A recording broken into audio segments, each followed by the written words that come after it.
পাগলা আছে মরে যেতাম শ্মশানে যেতাম।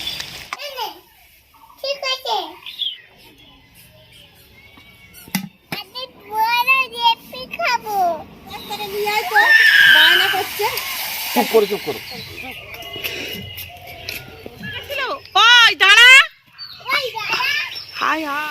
আজকে সকাল থেকেই প্রায় আকাশটা মুখ ভার করে রয়েছে, বুঝতেই পেরেছি আজকে বৃষ্টি হবেই। তাই একটু মাঠের দিকে চলে এলাম এই বৃষ্টিতে ভিজতে।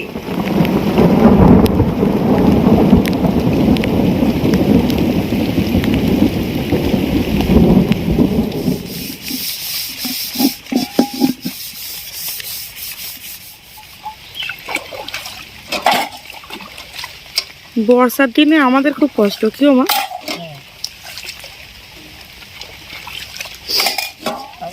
আবার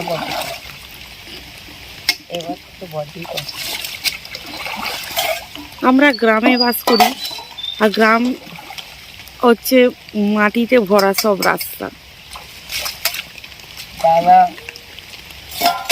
কাদা, বাকুল চলবো তাতেও কাদা, হ্যাঁ ঘাটে সেটাও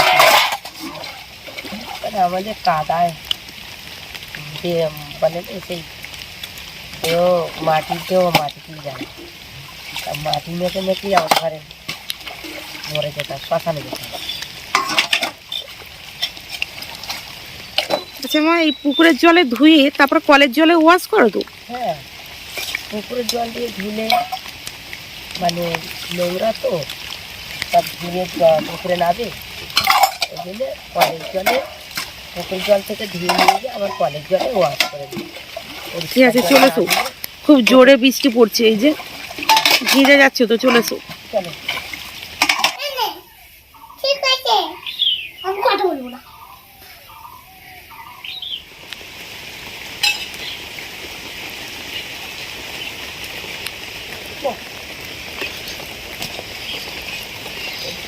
প্রচুর কাদা রাস্তা দেখুন। আমরা গ্রামে বাস করি, তাই জন্য গ্রামের পথঘাটটা একবার দেখুন কীরকম। আমাদের এখানে রান্না হতো, যেহেতু এখন বৃষ্টি হচ্ছে সেই জন্যই ভেতরটা এখন রান্না করা হয়। সকাল হওয়ার পর থেকে আকাশটা অঝড় নয়নে কাঁদতে শুরু করেছে। সকাল থেকেই বুঝেছিলাম আজকে বৃষ্টি হবে, আর বৃষ্টি মানেই গ্রামের মানুষের খুবই অসুবিধে। চলার পথ কাদায় ভর্তি হয়ে যায়, না পারে কিছু রান্না করতে, না পারে বাজার করতে, না পারে জল আনতে, না পারে বাসন মাজতে। গ্রামের মানুষদের খুবই অসুবিধে। যাদের যাদের গ্রামে আছে বাড়ি, তারাই একমাত্র গ্রামের মানুষের মনের অবস্থা বুঝতে পারবে। আমাদের গ্রামে বাড়ি, তাই সকাল থেকে বৃষ্টি হওয়ার কারণে সব কিছু বৃষ্টিতে ভিজে ভিজেই আমাদের করতে হয়। বাজার করতে যেতে হয় ভিজে ভিজে, জল আনতে যেতে হয় ভিজে ভিজে। হ্যাঁ,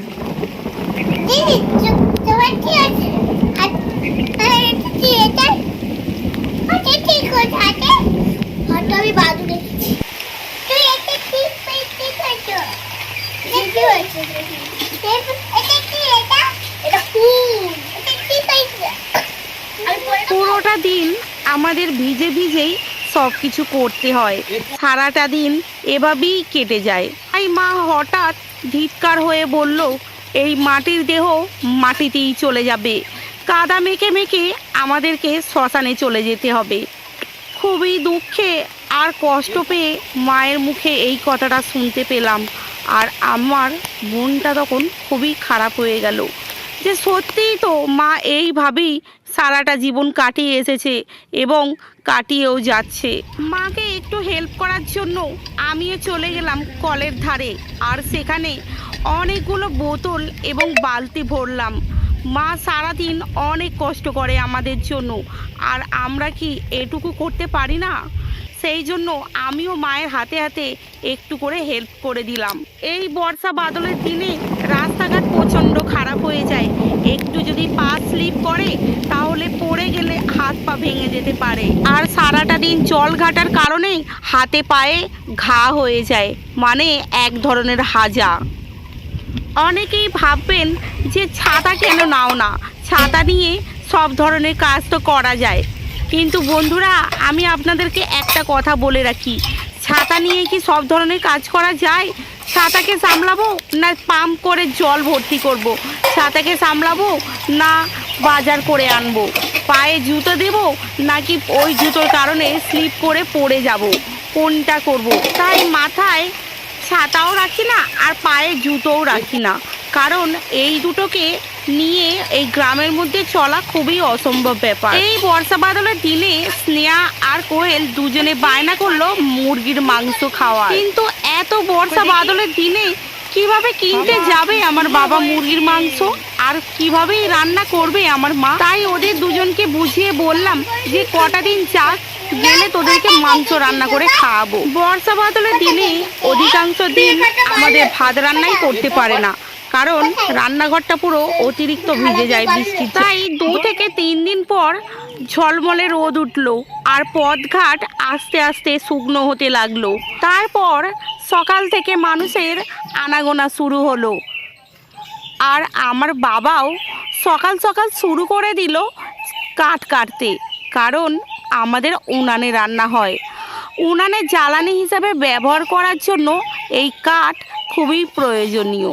তারপর হঠাৎ করে আমার বাবা বলে উঠল যে স্নেহা আর কোয়েল এরা দুজনেই 2-3 দিন আগে বলেছিল মুরগির মাংস খাওয়ার, আমি একটু বেলা হলে মুরগির মাংস কিনতে যাব। তারপর আমার বাবা চা বিস্কুট খেয়ে আবার কাঠ কাটতে শুরু করে দিল। আমুল মাদার ডেয়ারি সেট চা খাওয়া হয়, কোনো বাচ্চাদেরকে খাওয়ানো হয় না। কিন্তু বেলা 9টার পরে আমার বাবা বাজার থেকে 1 কিলো মুরগির মাংস নিয়ে এলো আর বলল ভালো করে পরিষ্কার পরিচ্ছন্ন করে মুরগিটাকে রান্না করবে, কারণ এই গরম না পড়তে পড়তেই শোনা যাচ্ছে নাকি মুরগির মধ্যে বার্ড ফ্লু হচ্ছে। এটা কি ফুল? না, আকন্দ ফুল। তুমি গালে কি নিচ্ছ? ওইটা কিছু নিচ্ছে না, তেতো পাতা। ওইটা তেতো পাতা খায়। আর এইটা এই আকন্দ ফুল পেড়ে ঘেঁটে শিব ঠাকুরের গলায় দিতে হয়।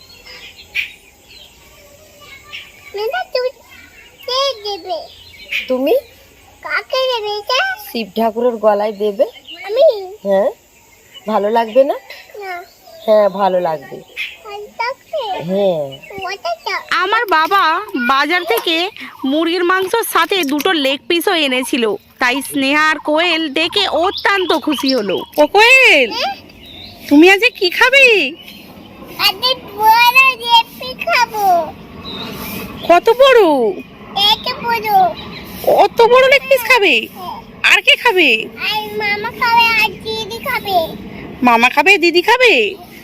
ও, আমাদের দুপুরের রান্নাটা ঠিক কি হবে একটু বাচ্চাদের উপর ডিপেন্ড করে।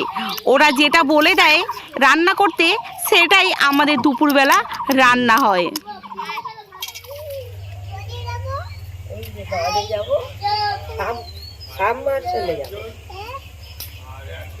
এক থেকে 1.5 ঘন্টা ধরে ভালো করে মাংসটাকে পরিষ্কার করা হয়েছে, এবার পালা একে রান্না করার। মা বেশি দেরি না করে তাড়াতাড়ি রান্নাও বসিয়ে দিল। বেলাটা প্রায় হু হু করে বাড়ছে। স্নেহা আর কোয়েল লেগ পিস খাবে বলে অনেকক্ষণ ধরে বসে রয়েছে, তাই বেশি দেরি না করে মা খুব তাড়াতাড়ি করছে এদের দুজনকে লেগ পিস রান্না করে খাওয়ানোর জন্য। মশলা প্রায় রেডি হয়ে গিয়েছে, এবার কাঁচা মাংসটা ঢেলে দিলেই আজকে তৈরি হয়ে যাবে চিকেন কারি, মানে কোয়েল আর স্নেহার অতি প্রিয় মুরগির মাংস। চুপ করো, চুপ করো, চুপ চুপ, একেবারে চুপ। বড্ড রেগে যাচ্ছে। ও বাবা রে, ওরে বাবা রে, চুপ করো, চুপ করো, চুপ করো, চুপ। না নেই। কেন ভয় করছে? কেন কেন ভয় করছে কেন? কোয়েল একটু বেশি জল ঘাটাঘাটি করছিল দেখে আমার মা ওকে ভয় দেখিয়েছে। ওই দেখ, ওই বোতল গুড়ানোর লোকটা তোকে ব্যাগে ভর্তি করে নিয়ে চলে যাবে। না না আমরা আছি, তোমাকে বস্তা করে নিয়ে যাবে। তো বোতল গুঁড়োনাওয়ালারা এসছে, হ্যাঁ ভেবেছে আমাকে বস্তায় করে নিয়ে চলে যাবে। তোমাকে বস্তায় করে নিয়ে চলে যাবে আমরা থাকতে? না না, আমরা সবাই আছি। কেউ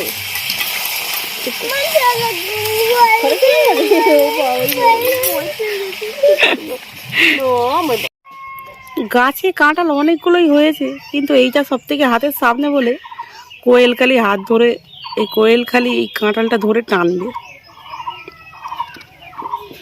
এই দেখুন একদম নিচুতে এরকম করে ধরবে আর টেনে নেবে।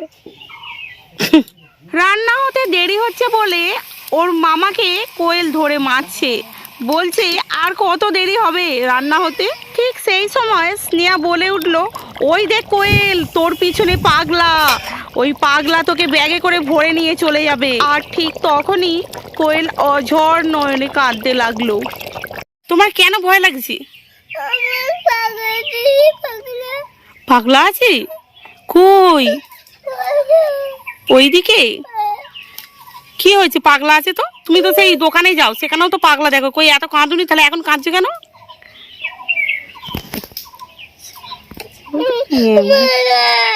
পাগলার ভয়ে কোয়েল ঘরে গিয়ে চুপটি মেরে বসেছিল। আর রান্না হয়ে গেছে দেখে মা আমাকে বলল, কোয়েলকে ডেকে নিয়ে আয়, আর লেগ পিস তুলে দিচ্ছি, ওকে খাইয়ে দে। অনেকবার কোয়েলকে ডেকেছি লেগ পিস খাওয়ার জন্য, কিন্তু কোয়েল কিছুতেই আসতে চাইছিল না, খালি বলছিল বাইরে পাগলা আছে, আমি যাব না। তারপরে অনেক বোঝানোর পর ওকে বাইরে নিয়ে এলাম। ও কোয়েল, তোমার লেগ পিস নিয়ে যাও।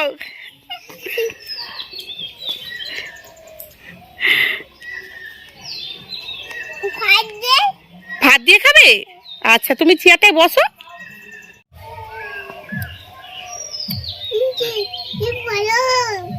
ভালো হয়েছে?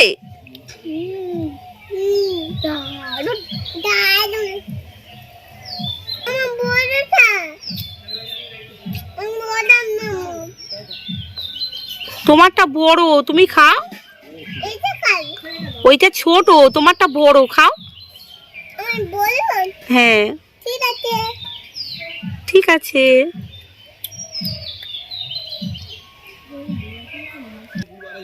বলো।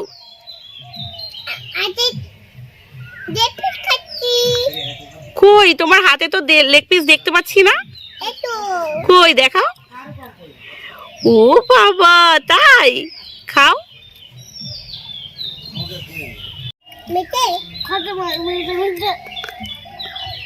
দেখো দিদি শেষ হয়ে গেছে, তোমার এখনো শেষই হলো না। সবার থেকে আজকেরটা হেভি খেতে হয়েছে। আজকেরটা বেশি ভালো খেতে না?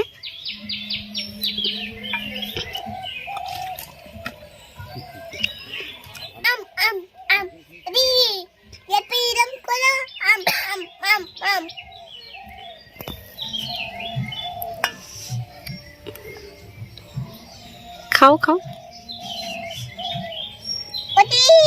খাও আগে।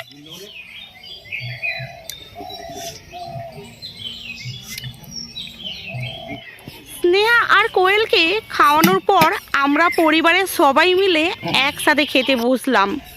তো বন্ধুরা, আজকের ব্লগটা এখানেই শেষ করছি। ব্লগটা যদি ভালো লাগে তাহলে একটা লাইক অবশ্যই করবেন, কমেন্ট করতে ভুলবেন না, ভালো লাগছে আর সঙ্গে একটা সাবস্ক্রাইবও করে দেবেন। দেখা হচ্ছে অন্য কোনো ব্লগে। সুন্দর বলেছে। ধরো, এটা ধরে খাও। হাতে লাগছে। হ্যাঁ ধরে খাও, হ্যাঁ খাও, হ্যাঁ ভালো করে ধরো, হ্যাঁ নে ভালো করে ছেড়ো, ভালো করে, হ্যাঁ ছেড়ে খাও, হেবি ভালো। খাও খাও খাও। দাঁড়া একবার, দাঁড়া দাঁড়া, বলছি চিকেনটা ভালো লেগেছিল? ওই দাঁড়া। হাই হাই, কোয়েল তাড়া করেছে। না তাড়া করুনি,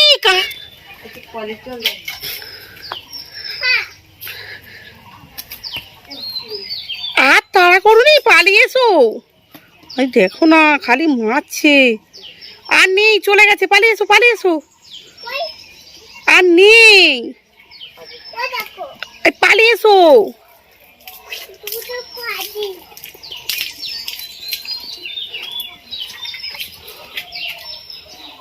বাবা কাউকে আসতে দেবে না এই তল্লাটে, কুকুর বিড়াল ও একলাই থাকবে। কুকুর বেড়া